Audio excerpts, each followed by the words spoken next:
Will do. The case is now being recorded. Hear ye, hear ye, hear ye. All persons having anything to do before the Honorable, the Justices of the Massachusetts Appeals Court, now sitting at diverse locations, within and for the Commonwealth. Draw near and give your attention, and you shall be heard. God save the Commonwealth of Massachusetts. Court is open. Good morning, everyone. Welcome to the Appeals Court. We very much appreciate your willingness to hold this argument by Zoom. I am Justice Rubin, and I'm joined by Justice Neyman and Justice Tan. We will be hearing one matter this morning. It is number 24-534, 65 Middle Street, LLC versus Robert Alexander. It is 15 minutes per side. A clock should appear in the square that now shows the, I don't know what it is, the symbol of the appeals court. That should give you a hint of when time is running low. And we will hear first today from Attorney Lamothe. And sorry to interrupt you, counsel, before you start, but I also just wanted to clarify, I believe Justice Rubin and Justice Tan, we also have matter 24P323, which has been consolidated for argument as well. Yes, Your Honor. Okay, Yes, excellent. yes, thank you. Yes. Thank you. Yes, so you may begin, Attorney Lamothe. Thank you, Your Honors. My name is Matthew Lamothe. I am here on behalf of the appellant, Robert Alexander, and the issue before the court in this case is whether, considering the facts and precedent and standards for summary judgment and specific performance, the lower court erred in allowing summary judgment and ordering the sale of the subject property because the subject offer to purchase is not a valid binding contract. I have three main points for Your Honors this afternoon. The first is the facts of the case. The second is the precedent that's applicable to the issues. And the third is the standards for summary judgment and specific performance. First, as to the facts, many of the cases on the validity of an offer to purchase come down to the facts. The facts here support the defendant's position, and these facts include the following. There were repeated refusals to sell by the seller prior to the offer to purchase. The condition of avoiding taxes was expressed at least as of September 15th, 2020 to the buyer, if not sooner. And these dates are important as to the overall timeline. But again, the condition of avoiding taxes was expressed to the buyer at least as of September 15th, 2020, if not sooner. The buyer, plaintiff in this matter, did not exist at the time that the offer to purchase was purportedly executed, and also did not exist until after receipt of notification of the condition to avoid taxes. The proposed buyer, did not come into existence until September 23rd. That buyer was notified of this condition to avoid taxes on September 15th. Several terms. When you say buyer, you mean 65 Middle Street, LLC? That's right. Okay. Yes. Several of the terms in the offer to purchase are either absent, circled, stricken, handwritten, or not initialed by both parties. There are lines for the initials of the seller that are blank or not initialed. The offer to purchase was not executed until after the due date, which was actually altered. Originally, it was September 4th. It was altered to September 8th. It wasn't executed until September 9th, and the deposit check was not dated until September 10th. The seller defendant testified that he believed the offer to purchase was an initial agreement with full material terms to appear in a purchase and sale agreement. No purchase and sale agreement was ever executed, and there were several discussions regarding the tax implications in communications after the offer to purchase. And as you'll see, the precedent on this issue contemplates or gives consideration to such communications. As to the precedent, my second point, this court and the Massachusetts Supreme Judicial Court have decided several cases involving the invalidity of offers to purchase Recently, in this case, I did not cite because it only recently came out. It came out after the briefs were filed. In McCarthy v. Young, 23P1124, there was an issue with a maintenance easement, and the offer to purchase was deemed invalid. That case cites several of the cases that I've cited. This court found in favor of the seller, did not uphold the offer to purchase. Is that a published opinion or unpublished? It is an unpublished opinion, as well as another one that I will mention. The only other unpublished opinion, and I have no extra jurisdictional cases, but the only other unpublished opinion that I cite is Murray v. Meyer, 104 Mass. App 1111, and that's they were issued. It's in the brief. Right. Yep. There are several other additional cases, Your Honors, on this issue. Walsh v. Morrissey, which came out in 2005 from this court. Material terms in the offer to purchase were left too vague, and summary judgment was entered in favor of the seller. DeCiccio v. 180 Grant Street, LLC. In that case, post-signing negotiations and continued negotiations were relevant in determining whether the party intended to be bound by the offer to purchase. And as you'll see and as the record indicates, and I mentioned in the facts, there were some post-negotiations concerning my client, the purported seller's interest in avoiding tax implications. And I think those bear on a lack of intention to be bound here, as they did in DeCiccio. Jermagian v. Barini. This is a case that was cited by this court in that decision I mentioned earlier that recently came down. Jermagian v. Barini, this court noted that the failings of the offer to purchase, the plaintiff did not initial the change to the closing date. Murray v. Meyer, I mentioned earlier, an unpublished decision. The word standard was stricken, and that indicated that there was to be a further purchase and sale agreement that was not the standard agreement, but was manually created. There was no meeting of the minds. Summary judgment entered in favor of the seller in that case. And then Bloomingdale v. Imbrescia, the final agreement had different terms, and that showed that the parties did not intend to be bound. So there is a litany of, or a progeny of cases on this issue, and when there is evidence that the parties did not intend to be bound and that there are vague terms in the offer to purchase, it will not be upheld as a binding contract. Another case I mentioned, Preferred Underwriters v. New York, New Hampshire, and H Railroad. Deadlines imposed by the parties themselves are to be upheld, and that's important because the deadlines were not adhered to in this case. As I mentioned, the deadline for execution of the agreement was September 8th. It wasn't executed at all until September 9th, and initialing only by the buyer happened after that. And so in sum, under the precedent, the facts of this case are more like those where the offer to purchase was not held to be valid, as opposed to a select few where it was. And my last point is the standards for summary judgment and specific performance. And this is important, and it's sort of a theme that permeates through all 3 points, and that is because this comes to this court on summary judgment. The court is to the standard here is a de novo review, and there is a genuine issue of material fact here. I mentioned some of the cases where summary judgment was found in favor of the seller and the offer to purchase was invalid. We at least have facts, the genuine issues of material fact as to this issue.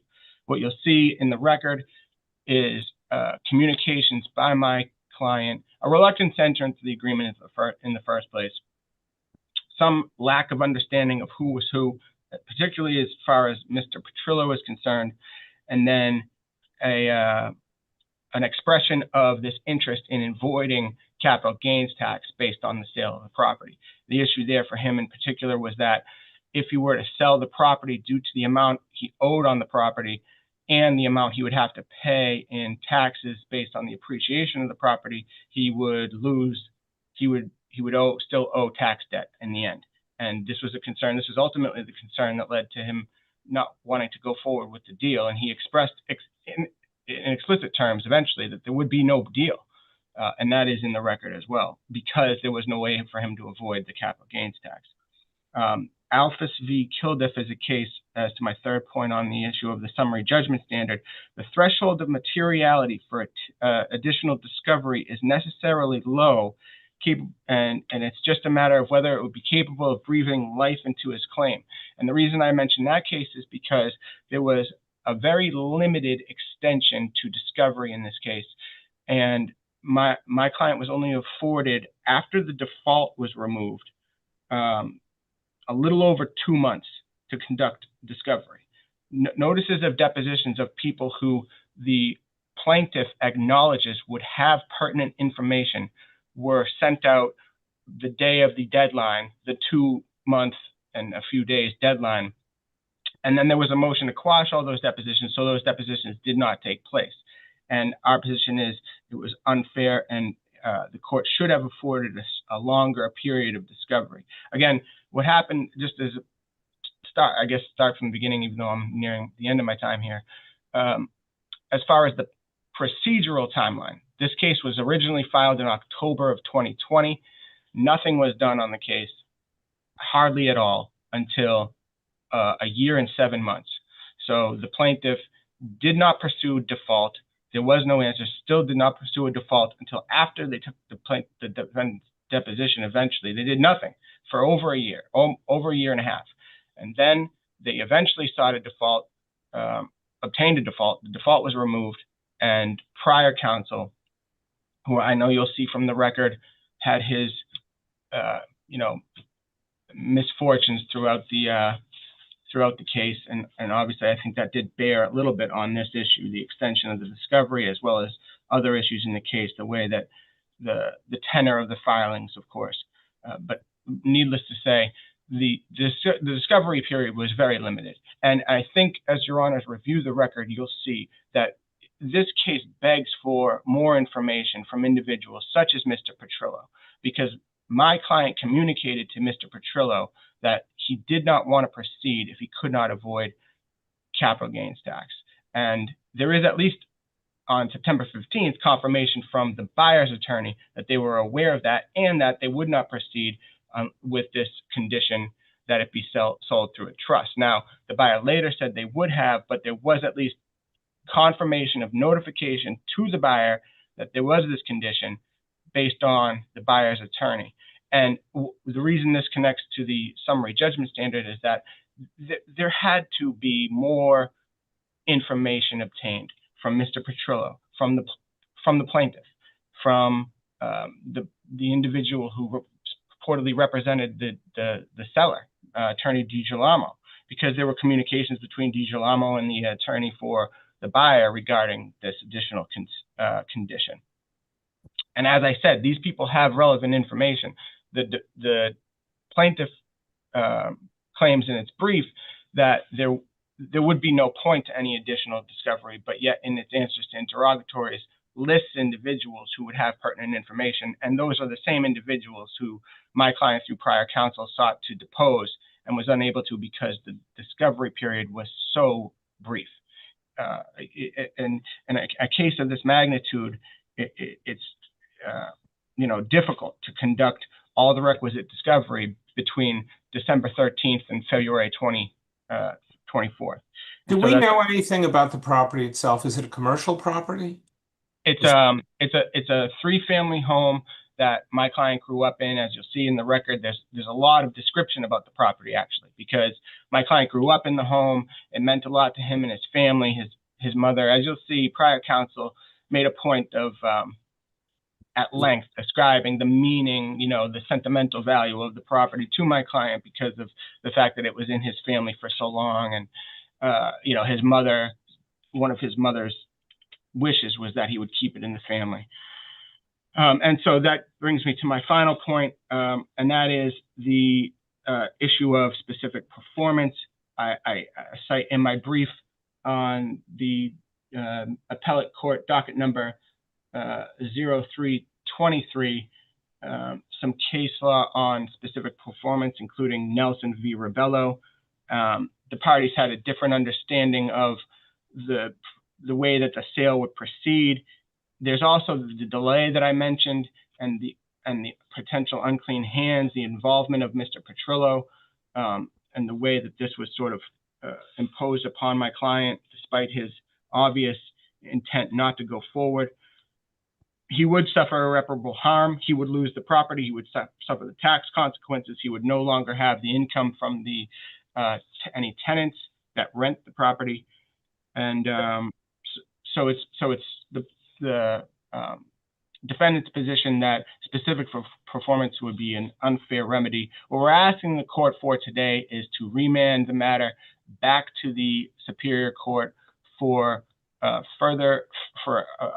brief further discovery period to investigate the information that I've mentioned, but also to recognize that the offer to purchase itself on its face, with all of the failings, the lack of terms being crossed out, not initialed by the seller, and the deadlines, and then obviously the overriding issue of my client's lack of intent, his intent of not proceeding without something that would save him from capital gains tax, all make this case fall in line with the cases similar to the with an outcome where Counsel, before you run out of time, was a hearing held on the motion for summary judgment? My reading of the docket is yes. Yes, and there is a decision in the record. I've read the decision. My question is, do we have a copy of the transcript from that hearing? I do not, Your Honor. Okay. I was hired shortly before, as the appeal had been pending, and I don't have. Don't take the question as one of blame or anything of that sort. It was just curiosity. I think prior counsel may have requested it, but I do not, in my position, have a copy of it. Okay, and it's not in the record before us. That's my point. No, and it's not an evidentiary hearing because it's summary judgment, right? Right. There wasn't, as I understand, I can't say for sure, Your Honor, actually, for sure, as to what transpired at the summary judgment hearing. Okay.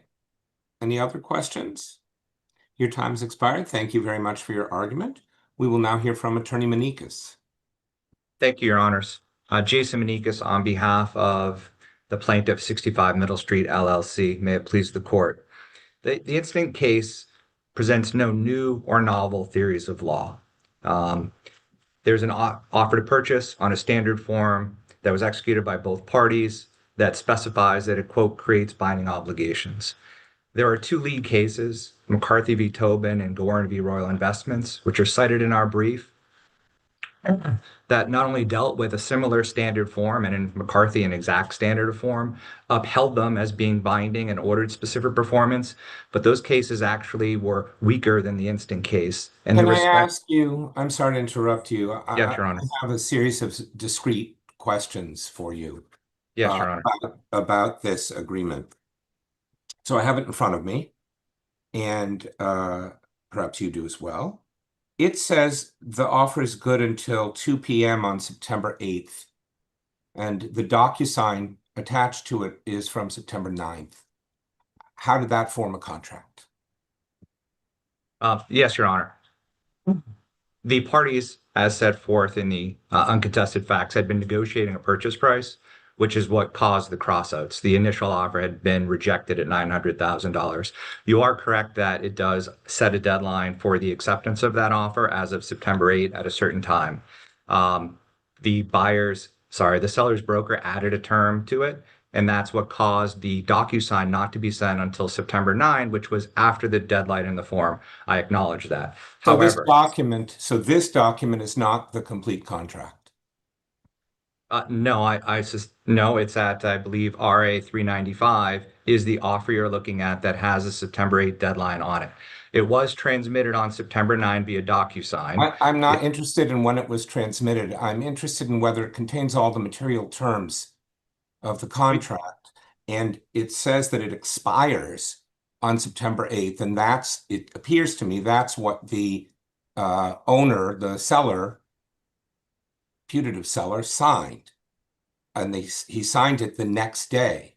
So I don't really understand how this forms a contract. If you had written, I don't know that we're allowed to look at parole evidence about a written contract that purports to have all the material terms in it. I'm inclined to think we're not, although you may correct me about that. So I don't see a mutually agreed upon extension of the date. So at least in writing, and I'm not sure I really see one at all. Maybe, yeah, so. Your Honor, there's an offer to purchase signed by the buyer that says it expires on a certain date, September 8th. The next day, however, that buyer, his agent, sent that same form by DocuSign to the other side. Our position is that that would create a new offer at that point in time, which is capable of being accepted within a reasonable time. Clearly, if we send and transmit a document on September 9 to the buyer, at that point, we are making a new offer. Within an hour, the seller signs that DocuSign within an hour's time, which we would say is reasonable, and it's returned to our agent. So at that point in But the time, document you send as the new offer continues to have yes. an expiration date on it of September 8th. You didn't Well- change that. I don't know how the buyer is supposed to know when or if that expires. It looks like an expired offer, doesn't it? So the seller, first of all, never raised it below, so we would suggest that's waived. But on the specific point, Your Honor, when the seller receives the signed offer on September 9 and returns it within an hour, we believe that is a new contract that is capable of acceptance within a reasonable time. But not only that, Your Honor, after the buyer signed it and returned it to our broker, which we think binds that offer in a reasonable time on September 9, never raised below, two things occur. One, our broker then takes that signed contract by the seller, which in theory would form a new offer back to us because the seller signed something on September 9 saying, I'll sell you the property for $950,000 here in the material terms, and returns it to our broker. So if you find that our offer to them either on September 9 was ineffective, what our broker does, and it's uncontested, he takes that fully executed OTP that was just given to him, and he then sends it not only to my client, the buyer, but to Mr. Petrullo, the agent for the seller. So In your addition- buyer, your client, the buyer, doesn't Yeah. sign it. If this is an offer from, as you say, an offer from the seller, your client doesn't then sign this offer, right? Actually initials it, Your Honor. After September 9th. I believe he initials it on September 9th. I don't know the sequence of those events. Okay. I haven't, But all right. yes, So that's, I want to keep going because time is fairly certainly, short. Your Honor. But This on has that to point, yes. on that point, not only after the seller signs the contract and returns it to the buyer, buyer's agent, the broker, then distributes it back to the seller, containing his client's signature. Further, there's also evidence in the record that the broker for the seller, Mr. Petrullo, then sends that fully executed contract to Attorney Girolamo, the seller's attorney. So we have not only the document going on September 9th from buyer to When was the seller. contract made? I want to know the exact time and date the We contract. believe it was made on September 9th. It's the moment that the seller executed the DocuSign within an hour of And receipt. do It you was a new have offer. a case in which, without any oral or written communication, a document with a deadline signed after the deadline for the sale of real property has been held to be acceptable within a reasonable period of time? Do you have a case for that? I would say McCarthy is a good example of that, Your Honor, where the parties had an offer to purchase and they continued to negotiate after the deadline. Did they And that's what sign a happened here. document that contained the deadline in it after the deadline? I can't say one off the top of my head, Your Well, Honor. obviously we can look for that. I apologize. I have But another question. So certainly, Your Honor. all the material terms have to be included for it to be a binding contract. You agree with that? I do. It has to have all material terms. What's the identity of the buyer and where would I find it on this document? The identity of the buyer is on the signature line, Your Honor. Okay, and what does that say? I'm looking. The name is David Pogarel. I would submit, Your Honor, a I document don't know marked what with an that X. is. It looks like it's PZ. It looks like initials.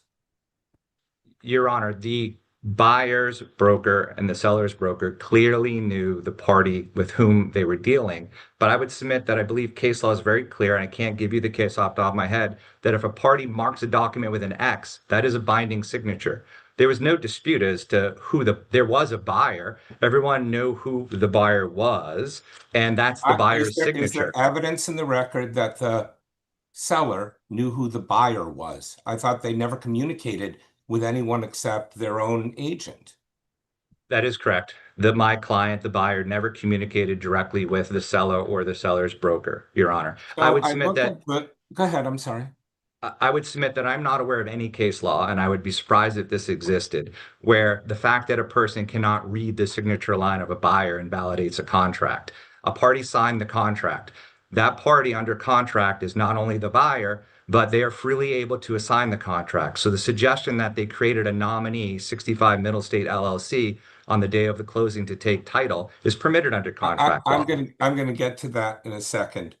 The judge says the material facts are the material terms are in the contract, but if you look at page 3 of his decision, which is, I guess, in the addendum at 63, I can't tell where it is in the record appendix. In the paragraph, well, it says Ashley contacted David Pogorelk.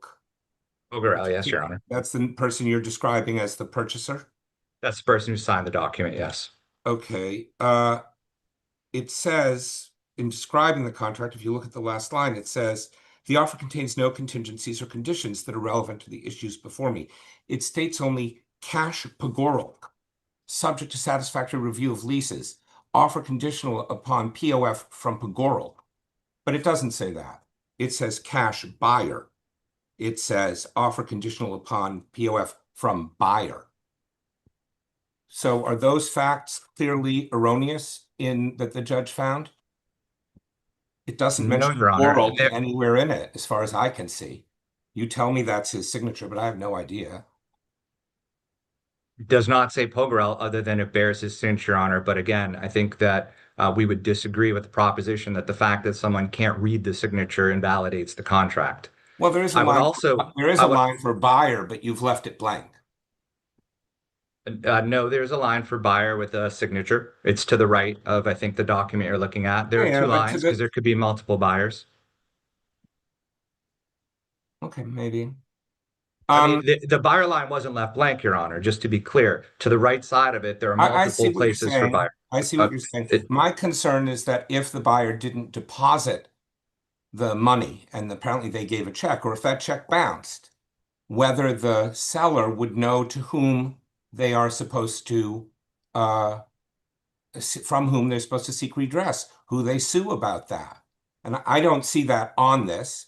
Although I do agree that it says it has, they look like initials to me. That could be someone's signature, of course. I don't really know what that is. Let me ask you this. And this gets to the question you were about to answer. 65 Middle Street LLC refers to itself as buyer everywhere, except in the very first line of the complaint where it calls itself assignee. Do you have a case for the proposition that prior to closing, a person can assign their right to purchase a building to a seller without the seller's approval? I believe you mean to a buyer without the seller's approval. Yes, it is. Case for that. I do not, but I am certain that contracts are freely assignable, that this is routine in real estate. Well, actually, when you use a straw buyer, usually the property is, well, it's transferred into a trust. The trust has beneficiaries, and then the assignment occurs after closing. So, for example, if I don't want to sell my house to my ex-wife, and she comes and finds someone to buy it, who's going to transfer it to her, I don't know that the seller has to, the seller, have to go through with the sale if it's changed and assigned to her. Maybe, but I don't know the answer to that. I've never seen an assignment prior to sale. Your Honor, I can assure this court that it is a very strong belief that contracts are freely assignable unless otherwise prohibited, that it is very common for buyers to create LLCs to take title to land, nominee trust and such Trusts LLCs. are not That LLCs. Correct. LLCs are a very common form of real estate ownership. They are set up as single purpose entities for the purpose of owning investment properties such as this, a 3-family home with tenants. So I can't, but I'm happy to submit to the court if the court would indulge cases that allow these things to be freely assignable and to create a single purpose entity to take title to the property. We'll look. I'm sure, I mean, that sounds like it should be easy to find if it's how things are done routinely. Let me ask you this. It's a standing question.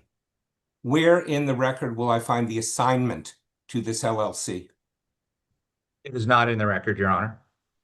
So far as the record indicates, whoever signed this is the buyer, the person who has the rights as against the defendant. Not the Verified complaint states that the buyer, 65 Middle Street LLC, was assigned the contract. The verified complaint states that it was never contested at any point in time, and therefore the assignment documents are not in the record.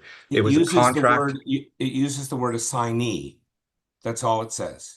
Right, because the individual signing the contract, the signature is that of an individual. No one signed it in any representative capacity. The individual who signed the contract created and is the manager of 65 Middle Street LLC. A search of the Secretary of Commonwealth Records Yes, but revealed he created it that he after is, signing it. of course, that it happens in virtually every real estate transaction, which you have a single purpose entity taking an investment property, Your Honor. Respectfully, that is. You how know it more works. about this than I do, but when I look at it, it just seemed odd to me. I understand, Your Honor.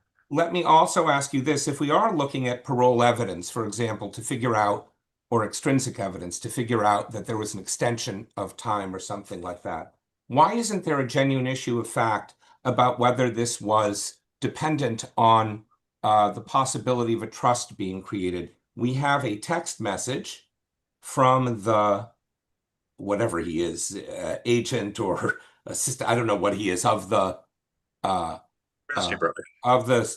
seller that says we can do the trust transaction on September 9th.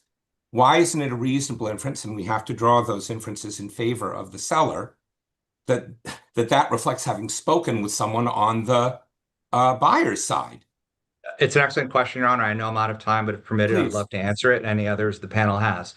So this issue surrounding the fact that the broker for the seller and the seller sent a text message that we can do a trust transaction is not only hearsay, and we move to strike it, but it is not telling of any actual fact relevant to this case. The two of them allegedly had discussions on how they wanted to save taxes, etc. How he said we could do a trust transaction. There are a myriad of trust transactions. You could complete the sale and do a Delaware statutory trust. There are other vehicles. The point, however, critically is my client was not part of any of those communications. It was never raised in an email, a text message, a phone call. There is zero evidence in the record. You say that. That's in Yes. your statement of undisputed facts. In the affidavits. I never. But we're looking to see if there's a genuine issue of material fact. And we draw every inference in favor of the defendant. And yes, Your Honor, but not in the absence the judge looked at this document and mentions it in the opinion below. Why doesn't it create a genuine issue of fact? I understand it doesn't have the other person in it, but it has someone who's been his own agent, who's been talking to the other person. Why isn't it a reasonable inference? I mean, the most reasonable inference I would think would be, I asked someone, not in space, I thought this, maybe I can get you to sign this by lying to you. I mean, it might be that, but. So there are three reasons, Your Honor. One is there's no evidence in the record at all that we were a part of any of those communications that it was ever shared with us prior to signing the OTP. That is number one. It was their burden to say, oh, by the way, we had this discussion with you or we told you in advance. Number two, it has to be an objective manifestation. It can't be something that the seller just thinks or the seller's agent thinks or that the two of them discussed in private. There has to be an objective manifestation where we knew about it. That's what would take this case and put it under the rubric of Bloomingdale and the others. I mean, it has to be conveyed. If it's nothing we knew about and there's no evidence we did, then we can't be bound by the fact that there was a lingering material term. Why isn't there an inference? I understand we don't know, but this is summary judgment. Why doesn't this give rise to an inference that there was a communication with you? I'm not saying there was. I have no idea what the real facts are. Your Honor, I believe the suggestion that say it a different way. The fact that the two of them had a discussion about a trust, that inference can't be used against us. There's no evidence. And in addition, we've put forth evidence saying that we're fine with that. We will tomorrow take this property from a trust. That's why that argument is a red herring. We will buy it from a trust. He can put it in a trust tomorrow. The judge didn't find that it was not material. And obviously, if it's going to avoid capital gains taxes, which I know very little about, it's not going to be a mere nominee trust. It's going to be something more substantial, more complex. That's what they're talking about. I don't think they're talking, of course, you'll take it from a trust if it's got exactly the same step up in basis for you and so on, right? There's no step up basis for us at all. That is a misunderstanding of real estate law. Your basis will be what you pay. I don't know how, I don't know because it's not discussed by the judge what the trust arrangement was supposed to be. But Your Honor, the other side failed to put in any evidence at all about what this mystery capital gains tax would be. But as Ben Franklin said, there's nothing certain except for death and taxes, right? So we know there's going to be some taxable event. The offer itself is to the owner of record. That's who it's addressed to, the form, to the owner of record. Doesn't name the person, just like you couldn't read our signature. We'll take it from any owner of record as long as they comply with the terms and give us a deed that conveys marketable title. The email that you see in the record from the attorney that says we want a deed to the property, that is consistent with the offer to purchase and its requirement. We're not negotiating additional terms. What they didn't want to do was buy some beneficial interest in some unknown, uncreated trust, which was never disclosed to us, never discussed before the offer to purchase, and would be inconsistent with it. This is not an instance where we're varying material terms. In fact, the attorneys extended the deadline for him simply to give us a deed. We're not negotiating terms in a P&S with reps and warranties and other things or maintenance easements like the other cases my brother cites. This is very simple. We'll give you the cash for it. And if you want to set up a trust, I don't care if it's a nominee, a real trust, a Delaware statutory trust, whatever kind of trust you want, as long as that trust deeds us the property, we are okay with it. That's why it's a red herring. But critically, it was never shared to us. It was never communicated with us. They put no evidence in the record at all in any way, shape, or form, Your Honor. I would submit this is the binding standard offer from McCarthy. We didn't try to alter it in any way, shape, or form, Your Honor. Okay. I've taken the whole time. One of the other judges may have a question for you. So I'm happy to. I have nothing further. Nothing? All right. Thank you very much, both of you. Interesting arguments, and the case is submitted. Thank you, Your Honors.